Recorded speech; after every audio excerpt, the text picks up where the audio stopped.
little bit of deliverance going on there, maybe? Just a little bit. I think you need to. But... I like it. Anyway, welcome back, everybody. I'm Lee. This is the wonderful Ben. Sorry, Ben, I cut across you there. That's all right. I'm Ben. I'm still Ben. It's nice to be here. And today we are looking at... I was just thinking as you were playing that, am I going to say this? And I think I am. I think this is my favourite of all the kind of the more sort of mass-produced, I suppose, if that's fair to say, of the acoustic brands that we do. Yeah. Alvarez guitars. I've been around for 50-something years now. I think maybe slightly better known for perhaps a slightly more contemporary, acoustic guitar, electroacoustic guitars. I would say so. But this is their Masterworks series, and these are absolutely unashamedly throwback kind of, vintage-looking guitars.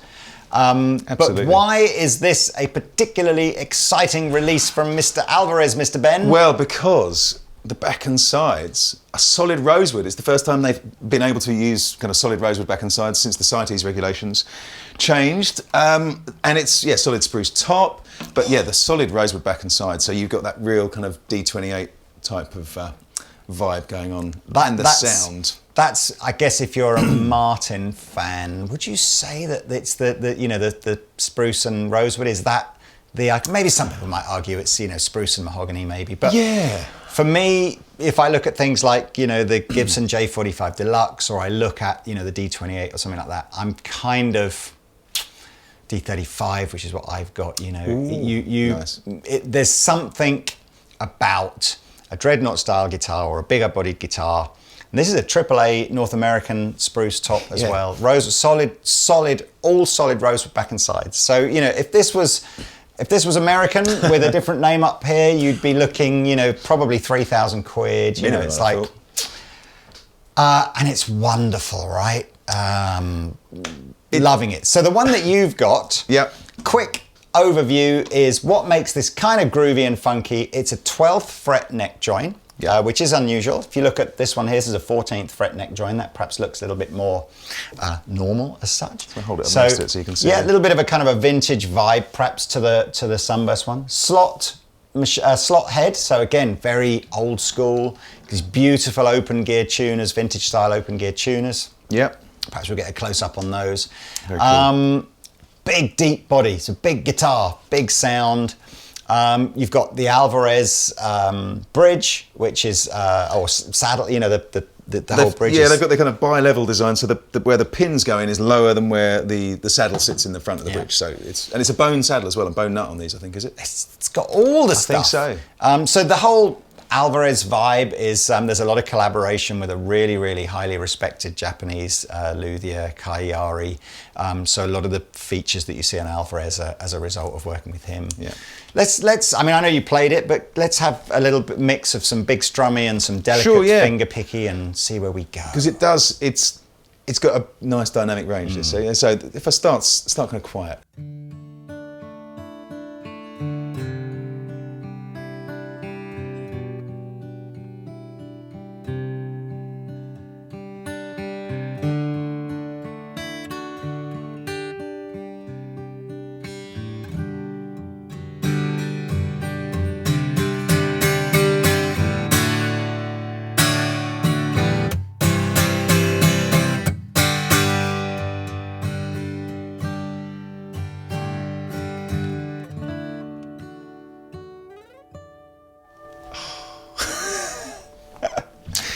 It sounds expensive. It looks expensive. You've got that beautiful kind of abalone rosette, a fabulous kind of sunburst, again very reminiscent of the way that old Martins and Gibsons would have been sprayed. I really like that. Tell me about your interpretation of what makes a 12 fret guitar different to playing a 14 fret guitar. Well, because the kind of neck is a bit further moved into the body because it joins at the 14th fret, so the sound hole is a bit further back. So the architecture of the guitar is slightly changed. So it's always really hard to describe the tonal differences. But for me, generally a 12th fret join has a bit more kind of low mid presence. Interesting. I mean, sometimes. We can compare. And we will. The easiest way. Just to keep things super simple in the Alvarez range, we probably didn't need to bring all 4 of these guitars up here. The only difference between this one and this one is this doesn't have a pickup in it. Yeah. And likewise, the only difference between the other 2 is the same. One has a pickup, one doesn't. So where Ben is only going to use the one with the pickup in it, yeah. and simply that all the playing you've heard so far is just the microphone.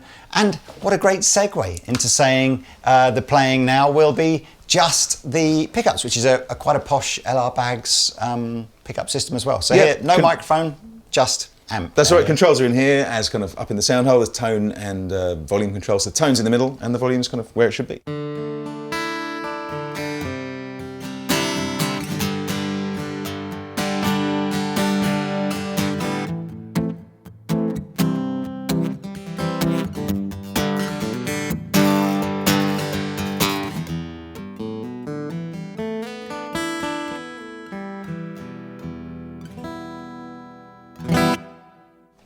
Good sound, right? Yeah, decent pickup system, yeah. I can't get over how nice the finish is on that. That spruce top and the way it's been sprayed, it's almost got like a 3D. It is, and I think they make a point of saying it's a very thin finish on here as well. So but it is kind of mirror-like. But it's, yeah, I mean, really, really great sounding guitar and very nice to play as well. You know, it's a comfortable neck, it's well set up, all that kind of. I suppose useful stuff too. If you were going to throw a criticism at a 12th fret, a 12th fret non-cutaway guitar, there is an element of going, what are you supposed to do with those frets? Just reach. Wow, you actually can. I mean, is there a sense that stylistically you might just lean towards if you're you're playing strumming or perhaps using a capo, but you're not necessarily going to be able to do anything. Oh, I mean, Jimi Hendrix on here, are you? No, but I mean, I always play a 12 fret join guitar. Do you? Yeah, my main acoustic's 12 fret, and you can easily get up to like 15th or maybe the 17th depending on how fast you want to get there. I just think visually that's stunning. These aren't. These are in the top of the range end of the Alvarez range, so I think without the pickup it's about 800 quid, and with the pickup it's more like 900 quid. It's a crazy price though. Yeah, it is. They come with these gorgeous, gorgeous gig bags, which are a little bit more, they're those sort of like semi-hard shell kind of gig bags as well. That's included in the price. And I literally took these out. All 4 of these were brand new out the box this morning. I took them out. I think there was a couple of them where I just literally gave like a smidgen of a turn on the truss rod just to sort of go, I could sense that I could probably get the action down a smidgen without any rattle. But I'm talking a smidgen, and the kind of stuff that anybody could do. The truss rod adjustment tool comes with the guitar. And I just thought, wow, that's it. I haven't restrung them. Haven't had to do anything to the nut or the bridge or anything like that. Yeah. Just a great guitar. The finish is, the finish, and also, like you said, the setup on it is really nice. The ends of the frets are nice. It plays like a guitar that it feels like it should be a lot more money than it is. Yeah. So if we switch over to the other one, sure. And again, sort of optical illusion here. I'm pretty sure the body shapes. Which is the? Are the body shapes the same, or is this more slope shoulder? It feels like it's more slope shoulder to me. What is throwing me is the fact that the sound hole, as you said, is just literally maybe a little bit further down, so you got a bit more space here, and in fact, and the bridge is further down, isn't it? This whole section of the guitar kind of shifts downwards on that guitar. So it moves the bridge closer to the middle of there, which is why I think you get the more kind of low mids. But I think this is a slightly more kind of J45 It's really hard to tell. Shape, even the herringbone binding on here, I think, is sort of optically illusioning whether it's the same. Hold them up. Put them back to back and see what happens. I don't want to. See, I think they're the same, aren't they? I can't tell. No, I think this is slightly squarer. Okay. Slightly square, but let me put this one down. Apologies, Alvarez. Please comment below the answer to that question. But here we go. This couldn't be, again, any more classic if you tried.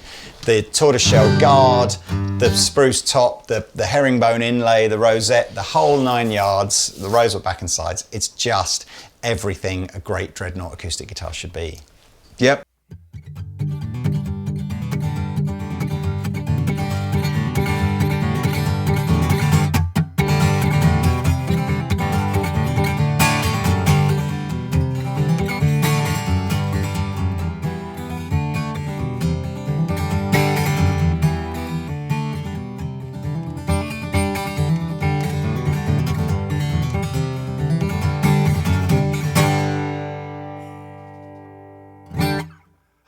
for a new guitar, I mean, that is big sounding guitar, isn't it? Yeah, I mean, yeah, it's and a lot more different to that one than I thought it was going to be. A lot more different. Because this is the first time I've played this one, so... I am pleasantly surprised that there is this much difference, because I kind of feel like, you know, is it all just, you know, just a change for the sake of a change, you know, just a sort of 12th versus 14th versus moving the bracing and all that kind of stuff. But I don't think it is. I mean, I think it's pretty clear. I mean, that to me just sounds exactly how I thought it would sound. You know, you start playing, and it's called the Bluegrass series, and you know, of course, you can play any style of music on these. It's not. I don't think it's called Bluegrass for any reason other than it's a nod towards a couple of guitars that are maybe particularly popular for that genre. I was going to say the classic Bluegrass guitar is a D28, which is rosewood back and sides with a spruce top. And this makes me wish that I could play proper bluegrass. Which a bit of Molly Tuttle and all that kind of stuff. Oh, yeah, that's it. Tony Rice. Yes. Billy Strings. All of it. Ridiculous. But all I mean, crazy people. And if Molly or Billy are watching and you're ever in the UK, you want to come on Andertons TV, please come and blow our collective minds. I need to be here for that if they do. Yes. Well, you can do the interview. You should. Oh, God, yes. So, yeah, it's just I'm really very, very pleasantly surprised by how good these guitars are. Yeah, I mean, it's if you were going on tour and you didn't want to take your vintage D28, and you did want to take something that you know, if it got smashed by luggage handlers, it wouldn't be the end of the world. Then something like this would be perfect. I mean, it's lovely. It is such a difficult dilemma, I think, for guitar players. Now, not just in acoustic guitars, but across all guitars, really. When you get up to that sort of really, really top of the range, Far Eastern made, you know, Chinese, Indonesian, whatever guitar, versus what would be classed as sort of the affordable end of the American range, where there's that kind of price crossover. It's tough now because you are really going. I think you've got to sort of say, just, you know, taking all of the kudos of owning an American instrument out of it. Yeah. It's like, this is where the value is, and look at the job they've done. This is not a factory of unskilled labour. You know, this is really, really highly skilled guitar luthiers that are just working in a country where labour costs and general, you know, sort of production costs are just a lot lower. Yeah, and West, you know. As with that one, you know, the setup and the finish on them is just, you can't fault it, really. And even when you look inside at the kind of the braces and the purfling and stuff, it's all, you know, there's no glue squeezing out from between joints and stuff in there. It's neat and tidy and very impressive. Well done, Alvarez. Is there anything else you want to play on that? Maybe play something again, just... do you want to hear the pickup on this one? Of course, it's the same pickup. Yes, same pickup system, I think. But, yes.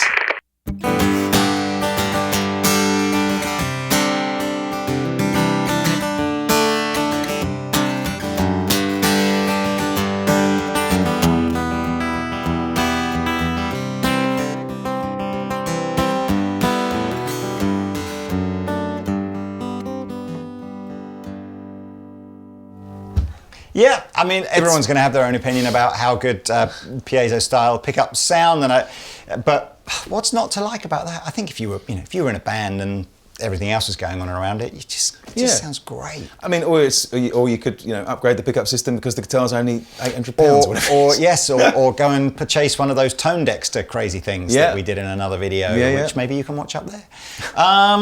I do just want to do one final back-to-back kind of G chord challenge of this versus this. So if you could just again go back to the microphone. Certainly. Let me unplug that. And just, I don't know, like a 2 or 3 chord big, let's hear it. So big G chords.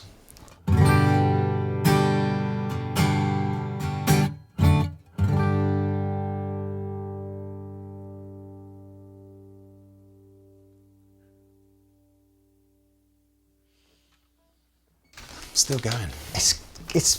I'm genuinely impressed. But anyway.